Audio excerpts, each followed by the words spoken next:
All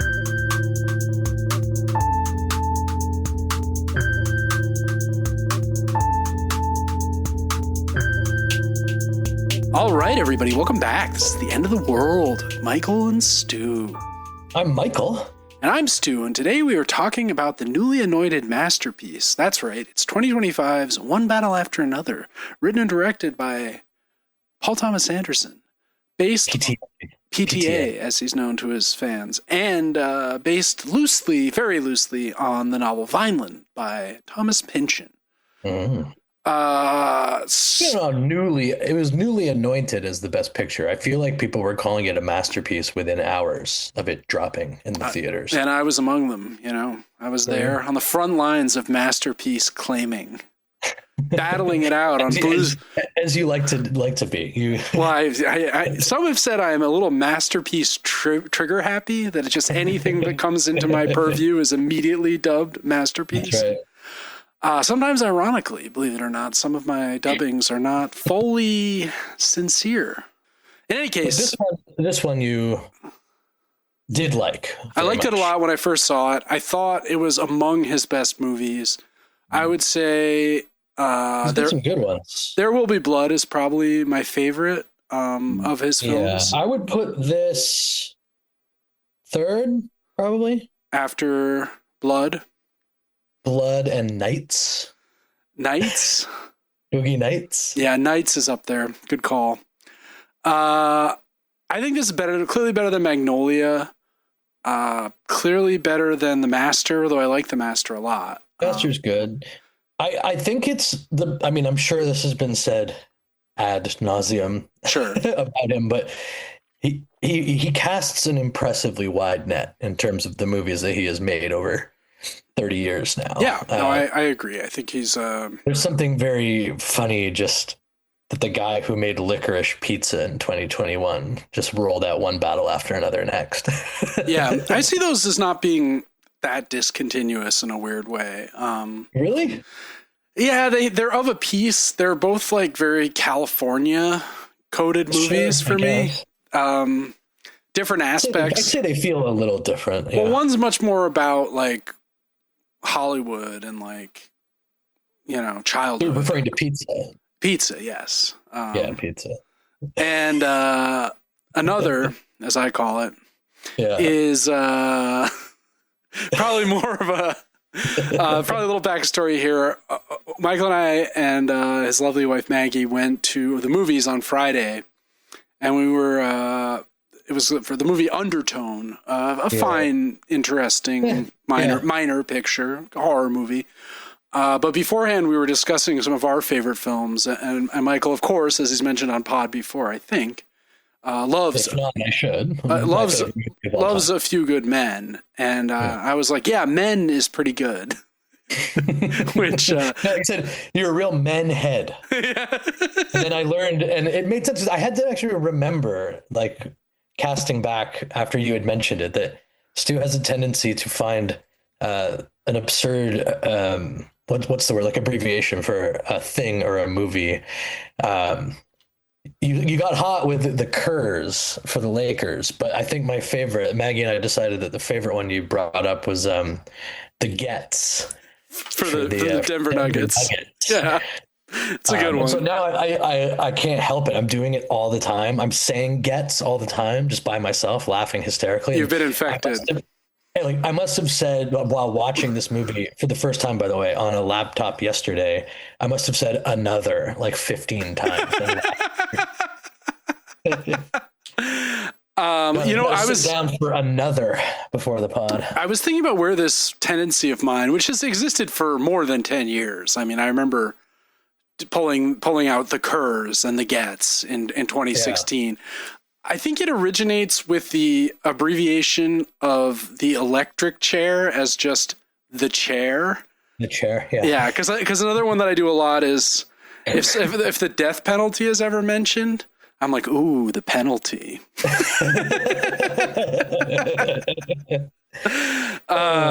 The Downward Spiral by Nine Inch Nails. I'm like, yes, the spiral. Mm-hmm.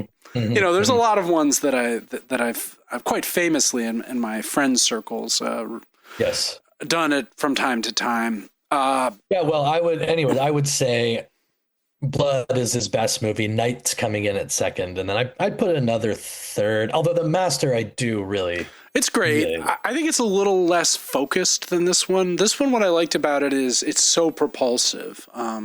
Just kind of carries us through. All right, we're going to talk in more depth about the movie in a minute, but we should just touch base on some of the news of the last week. Mercifully, we are not doing yet another full episode about the ongoing Iran war disaster. But just briefly to touch on that again, one thing that seems really apparent is Trump is using his statements about the war to juice the market. Yeah. Like on Friday, I forget exactly what it was, but he intimated that maybe the war would be over soon, just before the market closed. He's considering wrapping things up, something like that. Yeah. And then after the market, he was like, but there's much more to be done. And then this morning, just before the market opened, he was like, I'm actually postponing the ultimatum that I delivered over the weekend. He gave a 48 hours, open the strait or we'll obliterate the whole country or whatever. And then he's extending the deadline again. Guess till when, Michael? Don't know. Market open? Market close? Market close on Friday.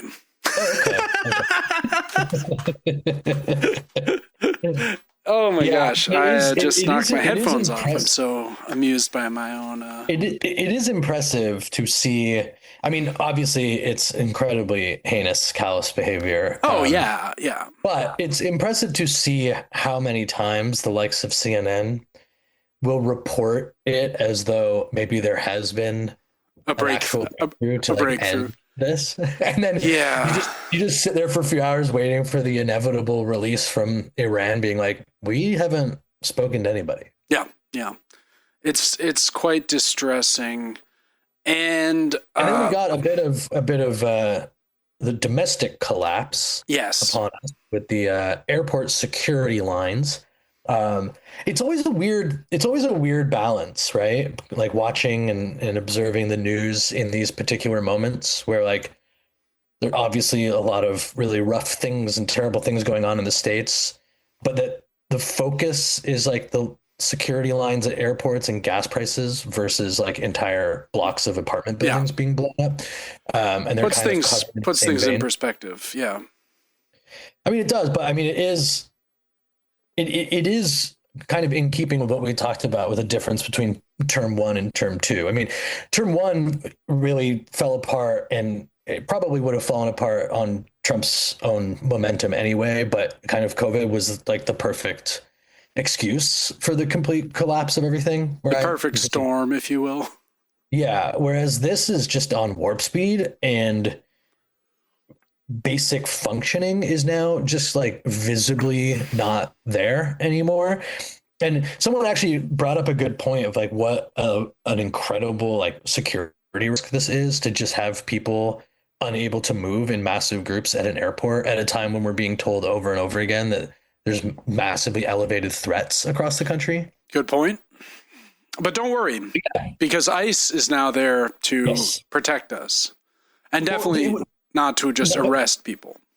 Right. And not to actually do anything to help the situation. They're there just to threaten people and check for ID. Is that right? That's what it seems like from the videos I've seen today. It doesn't seem like they're doing much to help anyone at all, believe it or not. No, but there were a lot of these videos that are among the most telling with ICE, where these guys run away from cameras and phones when they don't have their masks on. Oh yeah. Weird. It's like, this is, anyways. Just another brutal week. Air Canada collision at LaGuardia. First thing this morning I saw. Yeah. Mm-hmm. Terrible. 2 pilots killed on landing. They landed and then ran into a fire truck that was for some reason on the runway. Someone reminded me on Twitter, they said, remember that first week when Trump was president again, and there was like a plane crash every single day? It was like, that. And you were told explicitly to not really trust air traffic control right now because everyone was so tired. Yeah, that's good. And the whole, as we get into to the movie, the first question I wanted to ask you about the movie is, do you have a sense of the time frame, or do you think that it's just meant to be somewhat generic? Yeah, I mean, that's a good question. So it's based loosely on Vineland by Thomas Pynchon, a novel I have not finished. I've read a bit of it, but I can get a little bogged down in these long novels and get 150 pages in and say, oh, I'll pick this back up someday. And maybe, someday my prince will come, as the song goes. But basically that's set in the 80s, and it's really about the long aftermath of the 60s and the sort of collapse of 60s idealism in the 70s into destructive, misguided, ideological rebellions, right? The sort of turning of the peace and love hippies into the Weather Underground, the Symbionese Liberation Army, these kind of like more violent manifestations of the protest movement that began with... That's like a really interesting point, because that was sort of what I was thinking about it while watching it, and part of what sort of threw me a bit tonally, that like it doesn't feel like there's a real representation of that going on now or even recently. Well, I think the last thing, I think at the beginning of the movie, you have to imagine it's around 2010, 2011. Okay. So Occupy 2009, maybe, the sort of Occupy financial collapse era. Sure. What's interesting is that the French 75, the terrorist rebellion, freedom fighter, however you want to cast them, group, are focused on immigrants and on fighting it back against an ICE-esque organization. It's not called ICE at any point. I think we hear them in one scene, they're referred to as BG, like border guards, right? Okay. And so it's kind of transposing the issues of today that are the locus of protest and civil unrest onto a time frame when there was protest movements, right? I mean, this is a little before Black Lives Matters, but there was definitely Occupy, and there was a lot of we were around for that. I mean, I went to Zuccotti Park quite a few times. I'm sure I'm on any number of lists for that. Where they had all the undercover cops. Do you remember the hot cop? Oh yeah, like the hipster cop who was like gay and was like getting protesters' numbers and stuff. Very strange. Where are they now? Yeah, someone should do a segment. Where is hot cop now? Someone should do a segment for. I guess local TV doesn't exist anymore, nor does local papers. Anyway. So I think but to answer your question, yes, I think it's generic, right? I mean, clearly it's now the technology is that of today. People have cell phones. The iPhone plays a role, right? But it's translating the kind of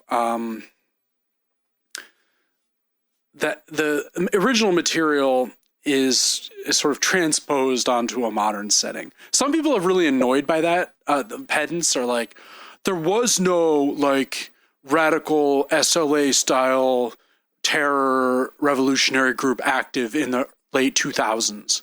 And it's like, so like what I just said, I'm that annoying guy. No, I think you raised it in a normal questioning way. Some people have been like, this is why this movie doesn't work. And it's like, I see. It's not like a one-to-one thing. It's not, there are. And they do make the point when they shift that, not much has changed, right? I think that's the point, right? There could be revolutionary movements today that would be identical to, and like, would they accomplish anything? Chances are probably not. So we have this group. The movie opens with this kind of montage of them rescuing this camp of migrants who've been imprisoned. The main characters are Ghetto Pat, who is Leonardo DiCaprio, and his girlfriend, played by Teyana Taylor, Perfidia Beverly Hills.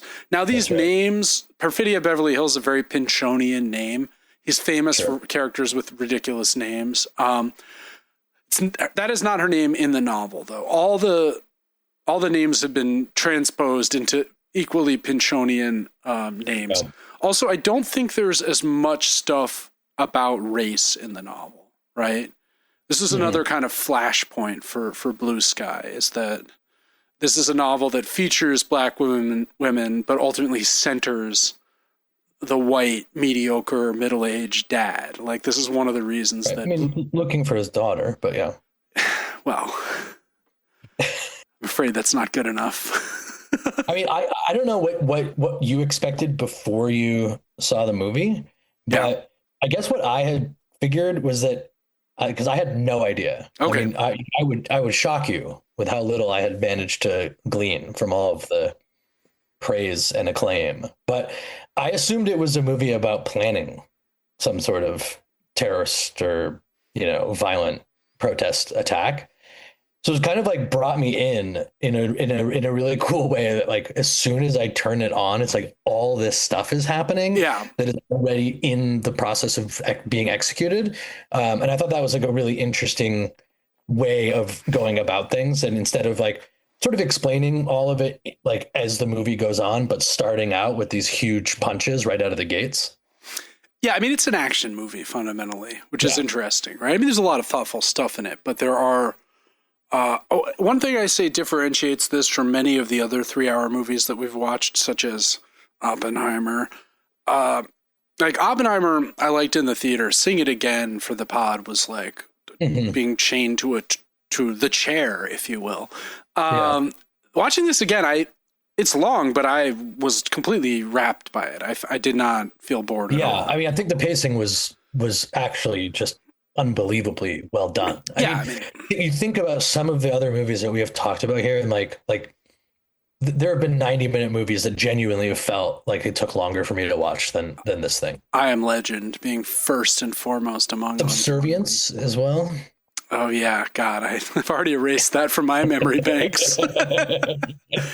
So the main trio of characters is Perfidia, who's black and is very ardent in her revolutionary leanings, comes from a family of revolutionaries. Pat, her boyfriend, who's white, who is the explosives expert. We see him setting off fireworks as distraction, building bombs, but doesn't have the same revolutionary background. We see a dialogue at one point between him and her parents. They're like, Perfidia comes from a long line of revolutionaries. It's weird that you're with her because you're nobody. Like, she's going to leave you. Pedigree. Yeah, he has no background. Perfidia, it should be pointed out, the name, perfidious means kind of untrustworthy.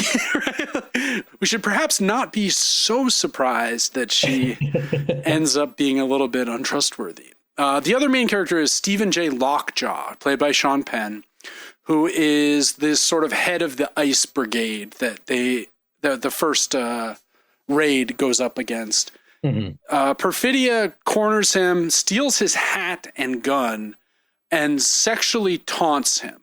One thing I noticed watching it the second time is Perfidia and Lockjaw are both in the professions that they're in because those professions sexually arouse them, right? That's right. So like Lockjaw is being taunted by her and he cannot, like, he has an erection. He can't, like, he's just so into it.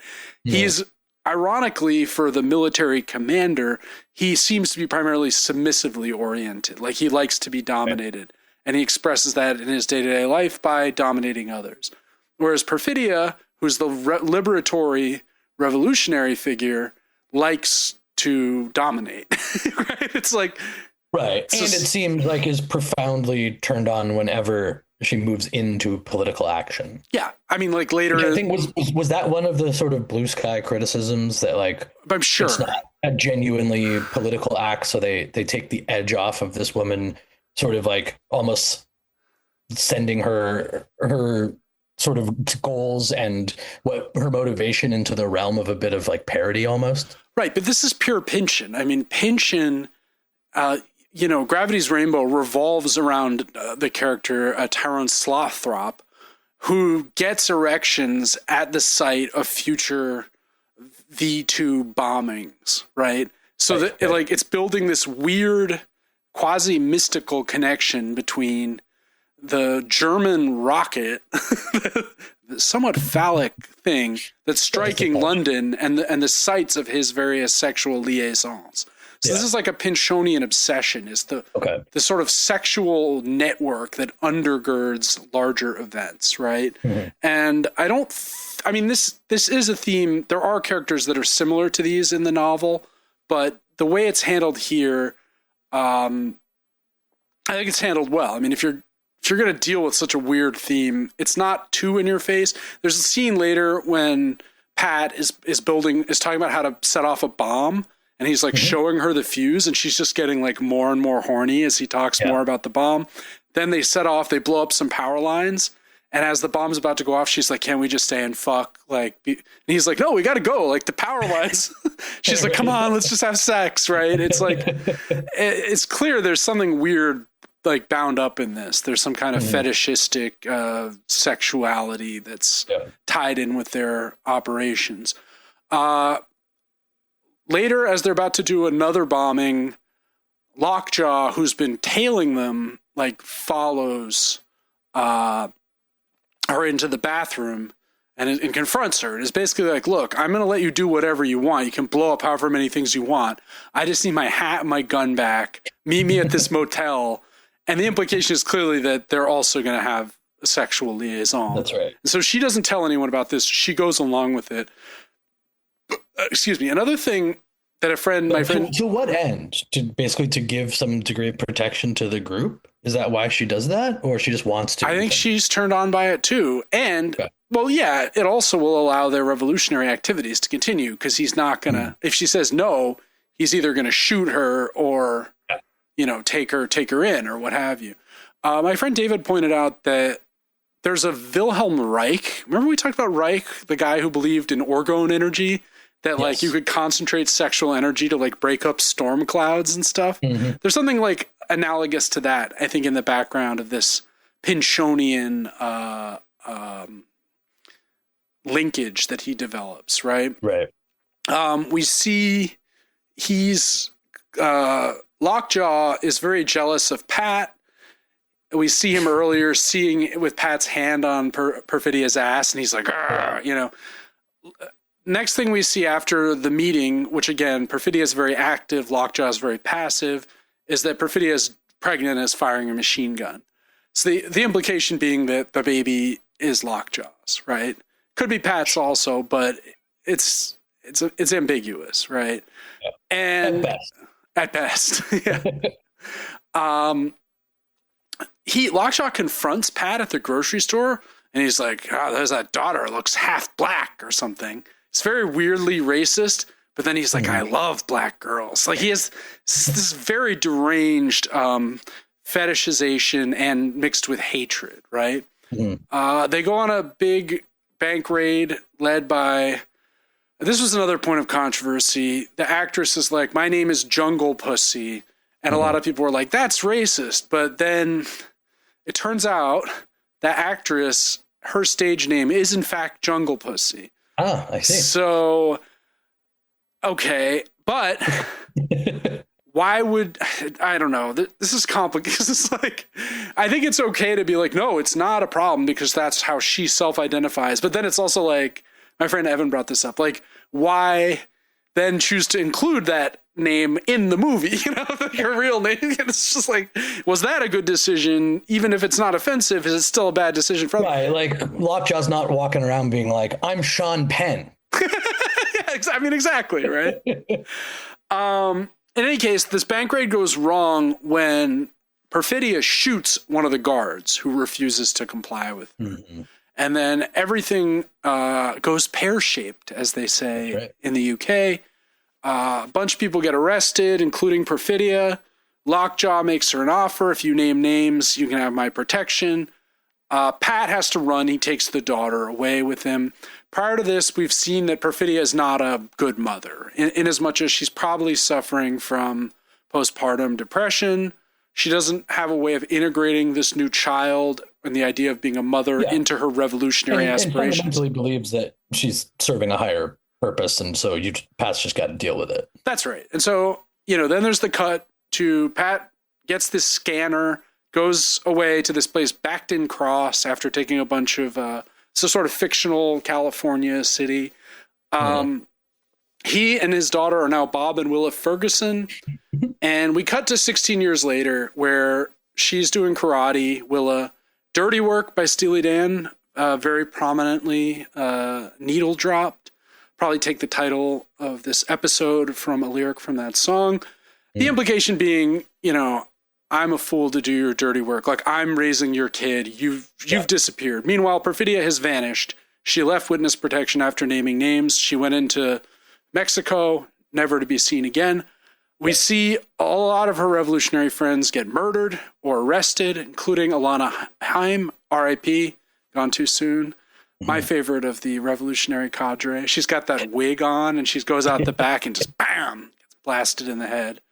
Gone too soon. Now, there's also a scene where Lockjaw receives the Bedford Forrest Medal of Honor. Bedford Forrest, famous Civil War general / first Grand Wizard of the Klan. Some of that stuff's like a little on the nose, if you know, right? Like, if you don't know. Yeah, although it's a fun and interesting part of the movie that all of Lockjaw's like overt racism and desire for white supremacy and racial purity is just laid completely bare. Right? Yeah. That there's no like softening of the language. The group that we'll get to in a minute that he ends up trying to join is very, very upfront about what the aims that they have are, right? Hail Saint Nick. Yeah, I mean, exactly.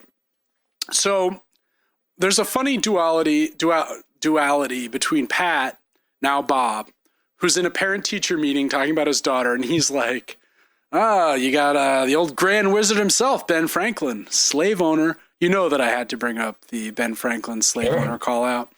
Meanwhile, this is one of the parts of the movie that I do find really enjoyable is Pat's like reintegration into society as like ultimately failed revolutionary, right? Like, at least in comparison to the aims that the French 75 start out with. Sure. And just said like, even though he's done all of this totally insane stuff, like the way it articulates now is he's kind of the like the sort of got to tell the truth about the Philippines.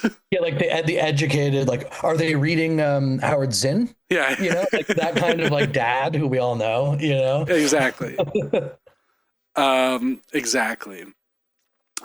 Meanwhile, Lockjaw has been approached for membership in the Christmas Adventurers Club, which is a beautifully named, really good, white supremacist really cabal.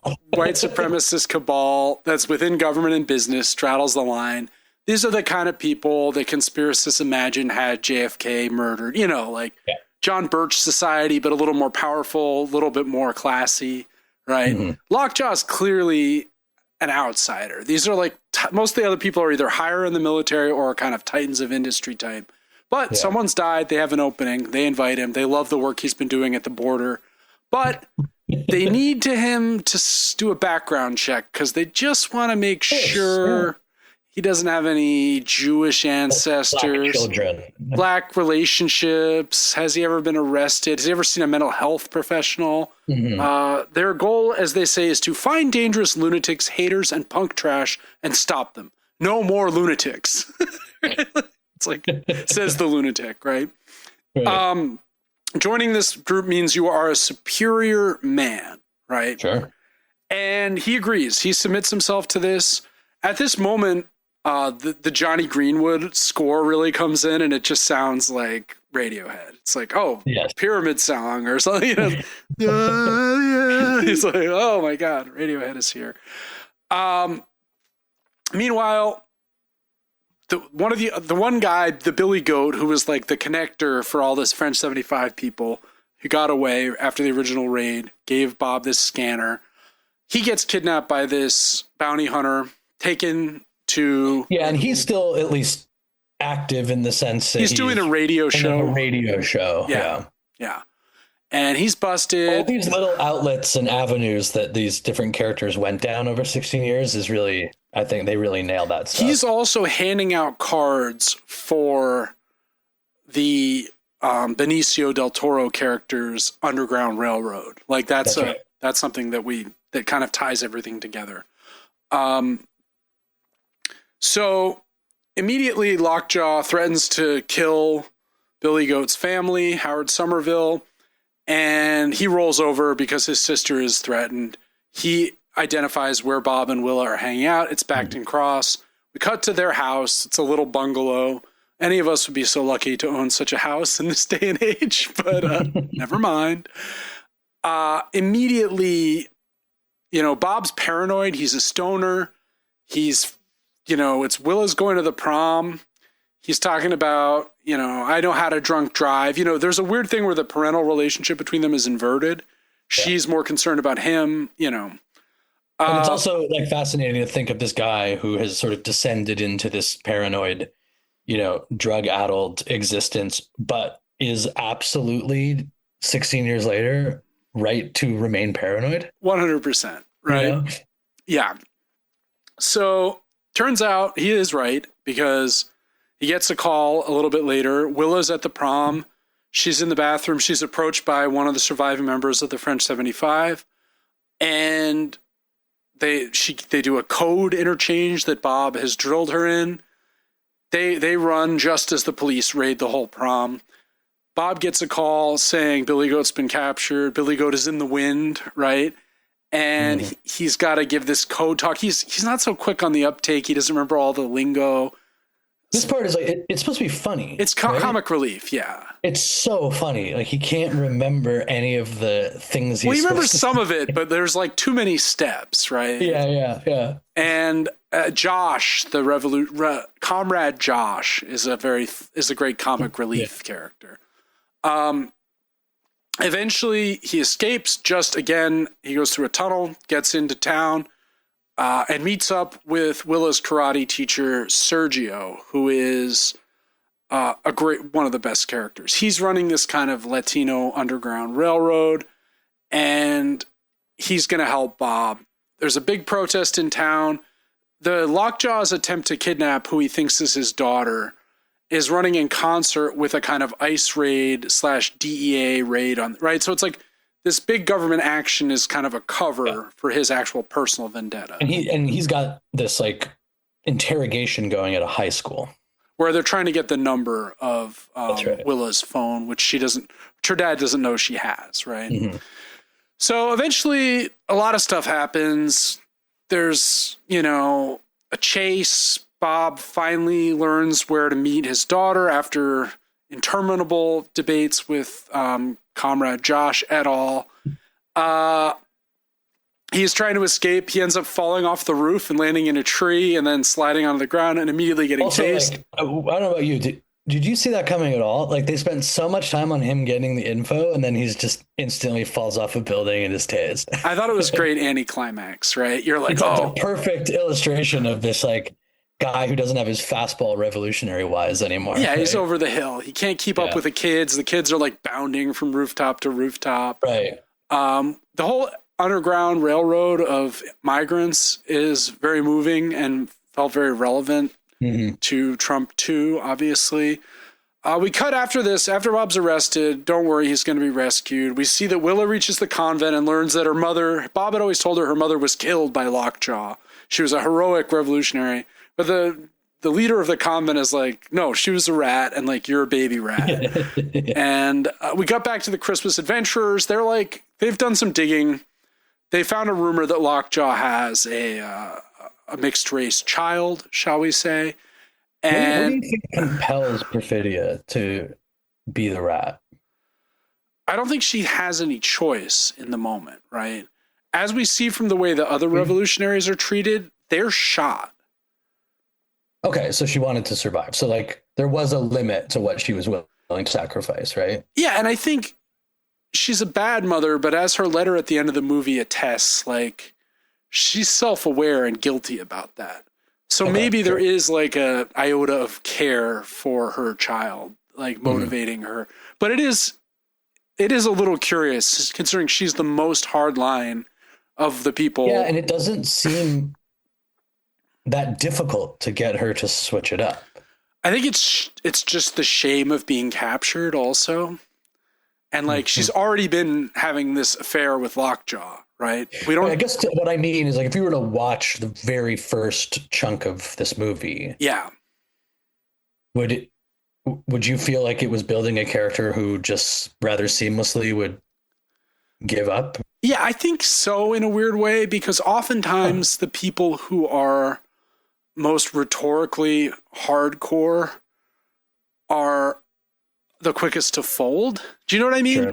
Like, people were like, yeah, I'm so into this, but I quit, man. I can't do, like whereas like people are a little bit more stoical, a little bit more like are better at enduring, because they're not as prone to extremes, right? And I mean, she does escape very quickly from witness protection. I mean, she's her friends all get killed, but she runs away, right? Anyway, Bob gets rescued because Sergio has people working at this hospital where he's taken, and it's very seamless. The Christmas adventurers hire this hitman, Tim, to take care of Lockjaw because of this rumor of the mixed race child.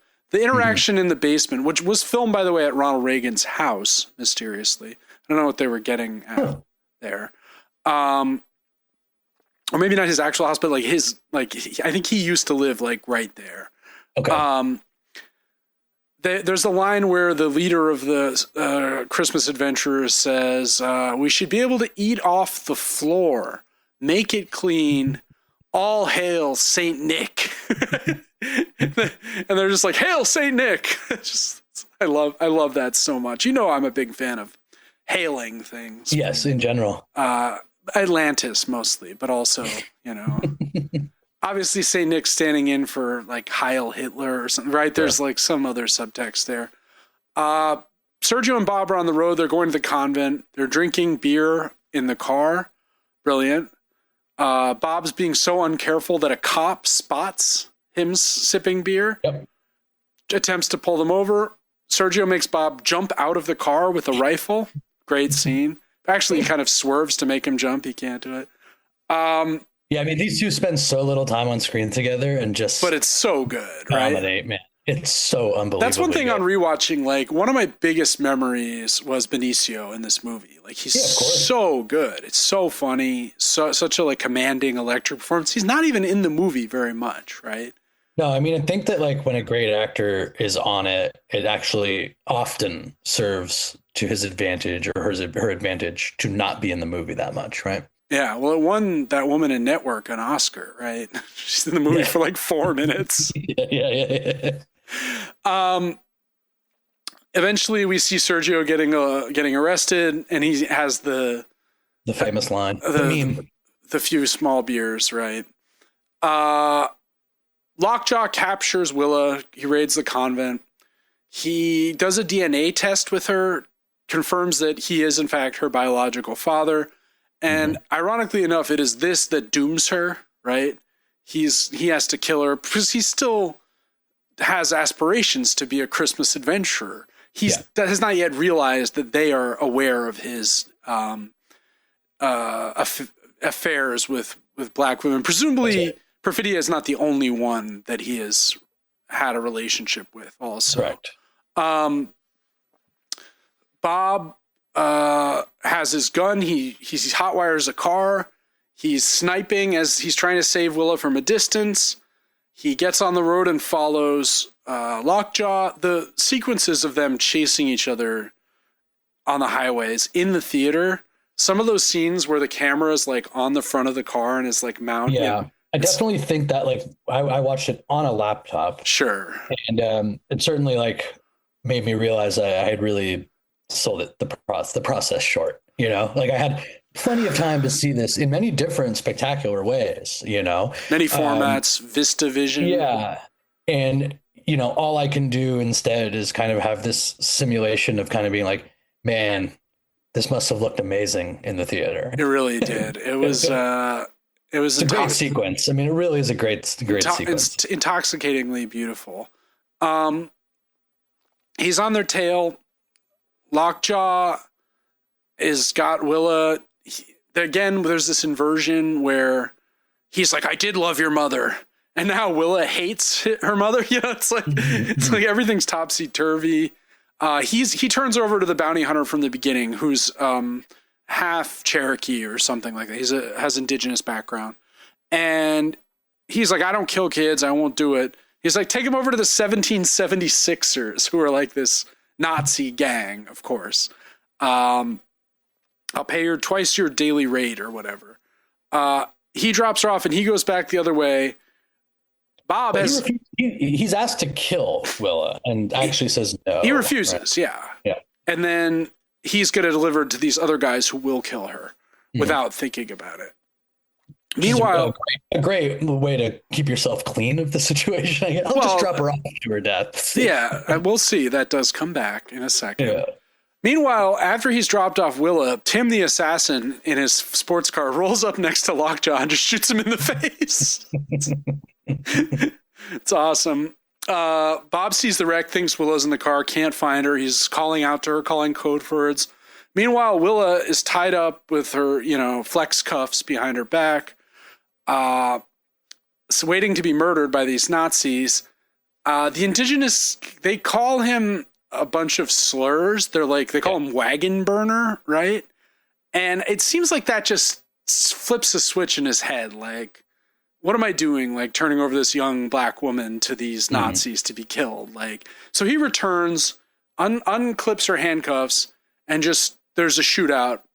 The white supremacists and him are all killed.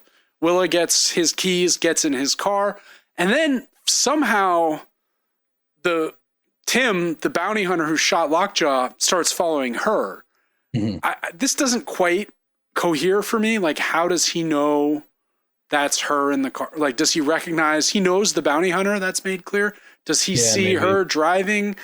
Doesn't really matter, but it bothers me a little bit. I gotta say, didn't think twice about that. I was like, this is awesome. It's an awesome. She's in a chase. She ends up stopping the car over a bend, gets out. Maybe the best part of the movie. Guy doesn't see it coming, slams right into her as he's wandering out. She thinks he maybe is French 75. She's calling out the code words. Doesn't know what she's talking about. She shoots him, kills him. Then Bob comes. She can see it's Bob, but is so shell-shocked by what's happened, she ends up, calling out, making him repeat this line about the Beverly Hillbillies will no longer be so goddamn relevant or whatever. Yeah, I mean, the first time you watched it, did you have any thought that this was going to end with her? Because she doesn't trust who he is, in a sense, now that this whole story of her life has been turned on its head. That she might shoot him? That like, this is what she's been taught, but then weirdly she's taught this, by him, right? She also knows that he's not her real biological dad, right? Right. So like, I guess when she's saying the code and he's not understanding, right? Did you think for 1 second that maybe she was going to like blow his head off? Yeah. I mean, I think that's the tension of that moment, right? Where you don't know. What did you actually think was going to happen? I knew that she wasn't going to shoot him. I knew she wasn't going to shoot him. I have to say, I kind of bit. I was like, what this is going to, like, the way I thought it was going to be is kind of like the idea of the movie then would end up being that she would obviously, which she does in the end, sort of become an activist at the very least, right? Yeah. But I sort of thought it was going to be like, you don't even remember the language. That's how far you've fallen. Like, time to kill you. You don't deserve to live in this violent world. And now I'm going to go on my own sort of perfidious style mission. That was what I thought was going to happen. And I think I would have enjoyed that ending more than how it does go down. Really? Yeah, I think so. Oh man, not me. No, I think because the key thing is she also realizes that this guy raised her for her whole life, never knowing for sure that he was her father. It was done that way. What's that? I see why it happened that way. There was a part of me that was like, I mean, obviously it would have been a far more violent message. It's too dark altogether, Michael. Come on. It's Conrad. I mean, this is Kurtz, becoming the,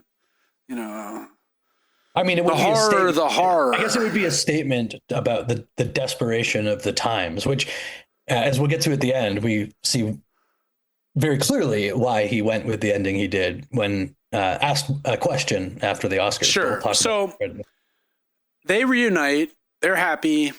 They go home. We cut back to find that Lockjaw is not dead, despite being shot in the face. There's the very funny scene of him now, his face horribly mutilated. So his lips split irrevocably, right? With the Christmas Adventurers, and they're like, "Congrats, sir! You're our newest member." And he's so self-satisfied. He gets his own office, sits in that office. They say, "Oh, he's like emotionally moved that he has achieved this. This is his dream, his biggest dream in life. He's in the racist, dream team." And we forgot something. We'll be right back. Close the door, gas him to death. Put his body in a furnace he's never thought of again. The final scene is Bob presenting Willow with the letter that somehow Perfidia has gotten to him in recent years. Not yesterday. Right, but also not when they first left, right? And she expresses, her hopes that maybe Willa and her generation won't repeat the mistakes that she's made, and maybe they'll be the ones to get it right. This is clearly the message the movie is trying to end on, and does end on, is that, yes, the revolutionaries like Perfidia and DiCaprio and their friends who were well-intentioned but kind of idiots, right? That this is not an effective way, but that you have to do something, right? That resistance is needed and necessary, and that with each generation, there is the renewed hope that we can get a little bit closer, right? I mean, Perfidia puts it in more utopian, you'll be the one who fixes the whole system. But, that maybe more effective methods of action can be developed by learning from the mistakes of generations past. And interesting to note that, this is somebody who I guess has been hidden in the wilderness after doing these types of things and doesn't have any real prescription either. It's kind of more like, I hope you figure it out. Like, I think there's something kind of cool about that. It's not like, do this instead. It's just this sort of soft hope that something can get figured out. Well, she has the humility to admit that she's failed. She recognizes that, but still has the faith to believe that someone else might not fail. I just wanted to say before we wrap up, like, did you see that moment I was referring to just now, where he was asked what the movie reflected about society and where it was headed? Yeah. And his response was, I thought we were supposed to be partying. Now, of course, like, he just won the Oscar, Best Picture, Best Director. About this online, which is obviously not only like so stupid given how non-consequential this actually is, but like you also come to find that was clipped, and he did actually speak on it a little bit. Oh, really? So he didn't just say, "I thought we were supposed to be partying," and just like walked away. He then, said, obviously, this reflects a lot of what's going on right now, and it's a problem. But it was a little soft that, he then brought back, I guess I didn't see his speech, but he referenced his speech, and he was like, and I also said in my speech, that we should rediscover common sense and decency. And that was kind of like, well, that's a little libbed out, right? Yeah. Like, Liz Cheney is really polite in the way she calls for people to be murdered, as opposed to this gauche Trump thing, right? It comes back to like one of the interesting things about the movie that might not even have been intentional. Like, if that is his response about the sort of the paradox of revolutionary action, and in the sense that like there hasn't been something that has shown itself to be effective, whether it is. Well, I mean, that's not entirely true. There are effective revolutions, but they also have a tendency to veer out of control, or they never lead to the revolution. Right. There's no coherent through line that has improved the situation for, let's say, the working class. Well, I'd say the French Revolution did do that. I mean, yes, they did they went crazy. There were wars. They executed people. Things went a little off. Yeah, but they killed so few. I mean, they killed 20,000 something people, right? That's bad. I'm not saying that's okay, how many people died in the capricious wars of the Louis the 16th and the 15th? I'm also speaking a little bit more to the current moment that he's referring. Sure. Well, the post 60s revolutionary moment. That like there's sort of the feeling of that it's rather obvious that sort of any violent attempt would fail miserably against the scale of militarism that exists. Well, I don't know. January 6th kind of worked. It's fair. I mean, it didn't work immediately, but Trump is president again, right? But that wasn't that violent now, was it? Oh, really? It wasn't. It was the FBI that were doing all the violence, Michael? Is that what you're saying? It wasn't like violent like the French 75 in this movie. I mean, they killed 6 people. Yeah. I mean, like I said, it's not, I guess what I mean to say is that like whatever the spectrum is between like common sense and decency and outright violence, sure, neither of these things have shown like a fully coherent way forward. Some things might be effective in a moment or lead to some sort of rather fleeting temporary result, but any sort of overall sense of sentiment that the people in French 75, which I'm sure many people watching this movie can relate to at some level, about sort of freedom and autonomy and taking care of the marginalized, that nothing has really presented itself sort of writ large across the board. What is the balance that you need to strike to affect that type of political change? No, I agree. I mean, of course, there's no perfect prescription. There's no, even revolutions that seem successful. Think of the Arab Spring. Oh my God, a lot of those revolutions ended up failing. They succeed in the short term, but then counter-revolutionary forces interceded. This often happens. It's always this give and take. It's always this back and forth, this sequences of forces feeding back into each other, right? And that's frustrating, but it's also, it's important to believe that change is possible despite that, I think is kind of the message of the movie. And that even revolutionaries are well-intentioned or do stupid stuff. And that's okay, even if it's not great all the time, right? Like, it's hard. It's hard to not be, to talk about these things and not sound like you're some kind of apologist for the status quo. You're like, oh, but yeah, like the French 75 are stupid, but like the ICE guys are bad too. And like, it's like, okay. Right. And like common sense and decency actually gets us nowhere. You know what I mean? Like, right. Like, yeah. I don't know. I think it's a really good movie. I was, we were such haters. I had already seen it. I was sure watching it again, I was just going to be like, oh God, this is so long. Not at all. I thought it was a really engrossing, beautifully made movie. And I mean, also just like throwing out the themes and the questions of how it relates to the reality of our politics. It's just also a really good movie. Just sort of by the book. Absolutely. It's brilliantly made. It's beautiful. Like seamlessly, it doesn't feel sort of hackneyed, but it or formulaic, but like it does follow a pretty clear, cinematic pattern of tension and reversal. Like 3-act structure. There's like the opening thing. There's the middle, really smooth. The middle chases. Then there's the final, confrontations. Right. Yeah, great movie. Next week, I think we're going to be talking again about AI. Isn't that the plan? Yeah, sure. Right. What did we say? We're going to see this new AI movie. We're going to try and see it this weekend. Yeah, I forgot about that. I did too. Oh, that's the plan. We'll see if we can make it happen. It's a movie made by a guy whose sort of mission statement is trying to figure out whether it was a good idea to have a kid, right? Right, and he's interviewing all these AI guys. Actually gets them. Yeah. All of our heroes, Dario, Sam, Eliezer Yudkowsky, just everyone we've ever... let's just throw out some predictions and then we'll watch. But I'm imagining that it will show a supposedly wide scope of opinions from the greatest doomers to the greatest optimists. And then we'll be left with like, there's nothing to do but wait and see. We'll have to thread the needle between these poles to return to what we were just discussing.